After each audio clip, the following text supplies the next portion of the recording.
Good morning. I'm trying to catch up. This is why I take off the weekends on mowing, is because there's plenty to do around here. Trying to get this place ready for paint. It's been let go so long that it's probably going to need a couple washings and stuff.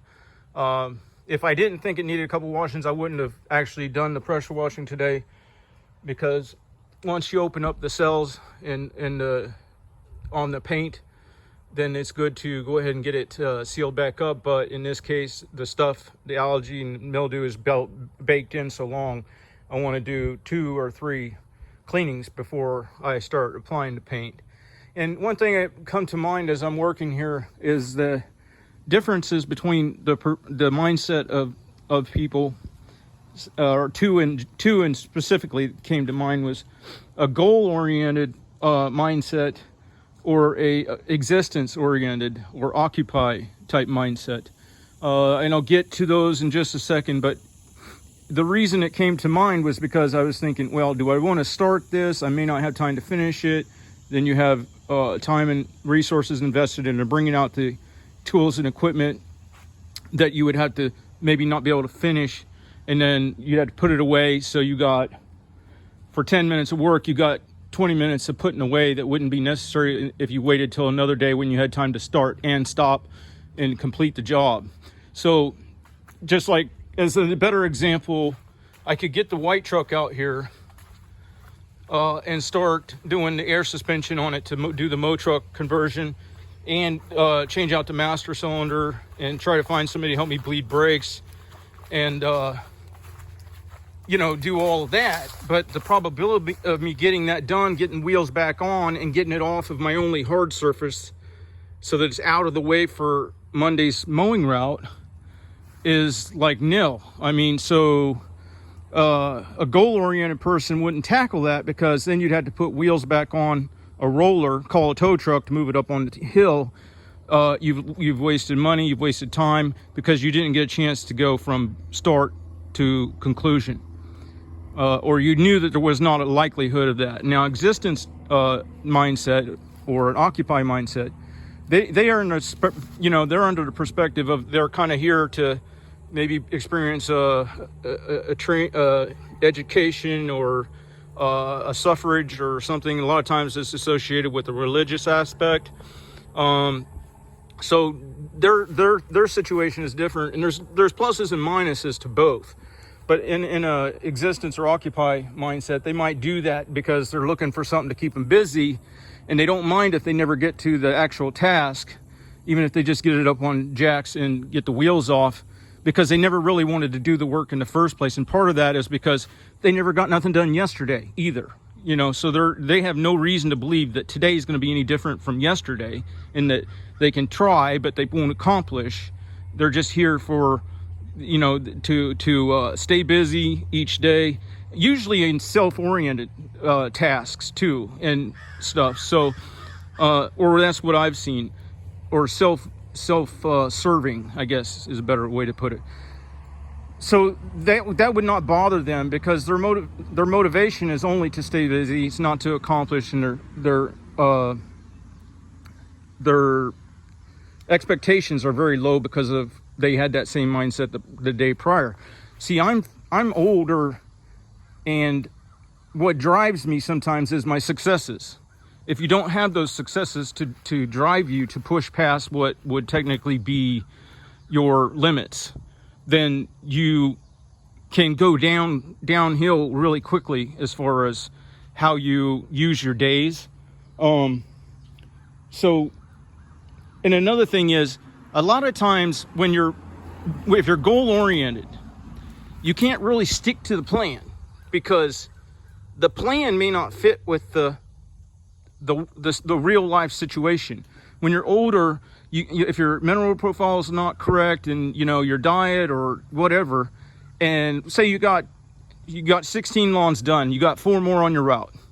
Sometimes it's not worth it to push for the 4 more, because it'll wipe you out for the next 2 days if you're having one of those days where your energy levels are down and everything, or you're having soreness or something. So to push through sometimes isn't the best scenario to do, especially when you're older and you got to kind of recognize, you know, how you're feeling. So say today, there was no plan to pressure wash or even try to throw on some paint.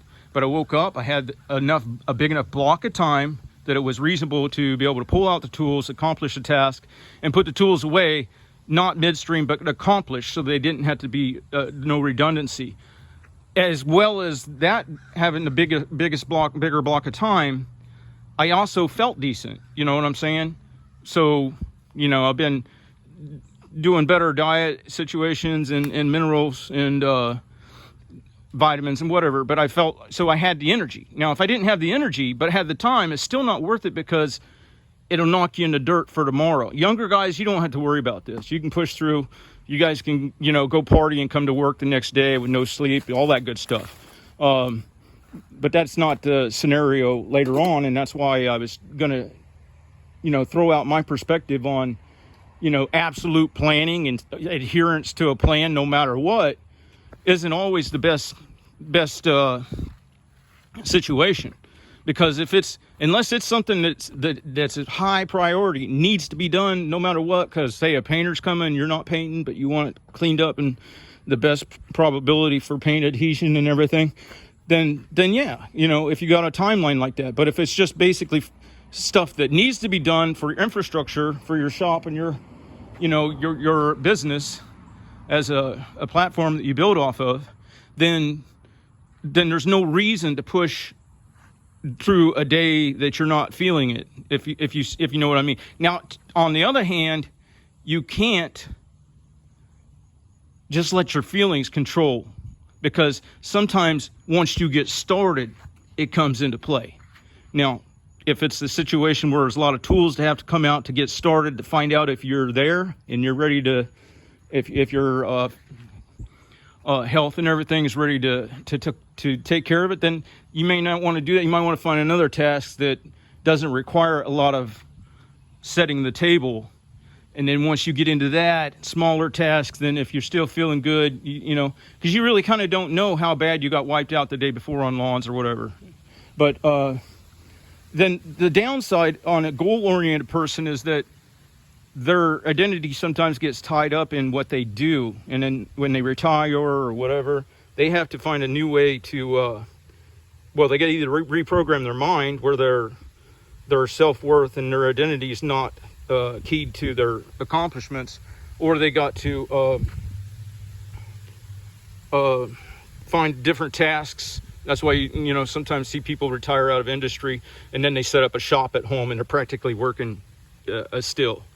But the advantage of the occupy or existence mindset, where it's not goal oriented, is there's rarely pitfalls. There's rarely disappointing days because they didn't have very high expectations of their individual self-performance. I don't know. I think they look. I don't know exactly on that because I've never been involved in that. But there's, you know, I see the value in it. You know, at some point maybe it's worthwhile to transition into it. And I thought the only way I could as a workaholic was maybe immersion therapy. So what I mean by immersion therapy is if I get in the sailboat and I run it out into the bay or the Gulf, and there's really nothing to do, how can I not reacclimate to introspective time for introspective thought and you know, not quit being a workaholic mindset, you know, or go to another country where they are more self-reliant and stuff, so there's no need for the rat race to gain money to buy the goods. Instead, they just skip to producing their own goods, like in the Philippines. In the provinces, you know, if they wanted food, they go to their backyard and they grab a chicken or egg, or if they got a lot of family coming in, they'll slaughter a pig and have a roast. But you know, so if you skip the money to get food part, and all you're doing is basically improving your domestic situation as far as your house or whatnot, and then at the same time you're just, as you need it, you're able to go out and utilize the resources that are given automatically. So, but those people are smart because our people will think, oh, it's a developing country, blah, blah, blah. They're not smart. Well, they are, because the way they build, you know, I mean, there's so many houses that are being built right now that if your grandparents or great grandparents saw them, they would say, like, dude, what are you building? Are you building a sauna or a house? You're on a flat piece of ground or a valley. You're never going to get any airflow. Your AC bills are going to be sky high through the roof. There's no trees, blah, blah, blah. And it's like, if you notice in the provinces of the Philippines, they're always built up on a hill, never in a valley. They got natural convection. So if they just have a little bit of, I don't even think it's smart. I think it's just instinct for those folks. In their basic planning, they never get themselves into a situation where now they have to work so hard just to have basic needs met. Because, well, I didn't want to really say this now because I was going to do a video on it. I just started using my AC 3 days ago. It was the first time I turned on my air conditioning for the year. And I'm in Central Florida, so it's, 90 plus days, high humidity, whatever. I don't even like it. I haven't been able to sleep really for 3 days now because, I can't open the windows and bring in fresh air at night. They tell me that it'll charge too much humidity in there, and then the AC's got to have to work double time and everything. So why did I go from using the window fan to having AC? The house, the type of structure, the construction of it. If I didn't, we were getting to the point on humidity where I was going to start having mold issues inside the house. But you see, they don't build like that in other parts of the country. They don't shoehorn themselves into a situation where now they have to have the high utility bill. You could liken it to having a swimming pool that after the first year, you hardly ever dip a toe in it.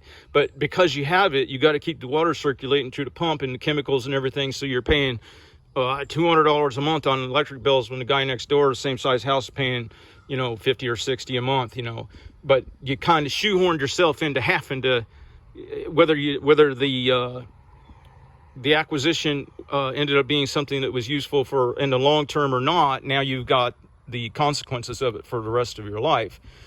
That may be no problem in the scenario that you have right now, but situations can change as far as income streams and everything else. And if you're tethered to that necessity, then you might have a situation. And in the cases like that, you build enough of those situations and you have to stick to the plan. You don't have the option of the flexibility of planning. My flexibility of planning through the weekend puts me in the best case scenario for Monday for the 20 or whatever lawns that I've got to do. So that's the scenario. If I stuck to the plan, strictly to the plan, say I said all week long while I'm out on the mower, I was thinking about what needed to be done around the house, and come the weekend, I stuck to the plan, just absolute. If I was in bad condition, I could get myself into a situation where I couldn't perform Monday on lawns, and that's not a good scenario either. All right, I'm going to get back to work. Y'all have a good day.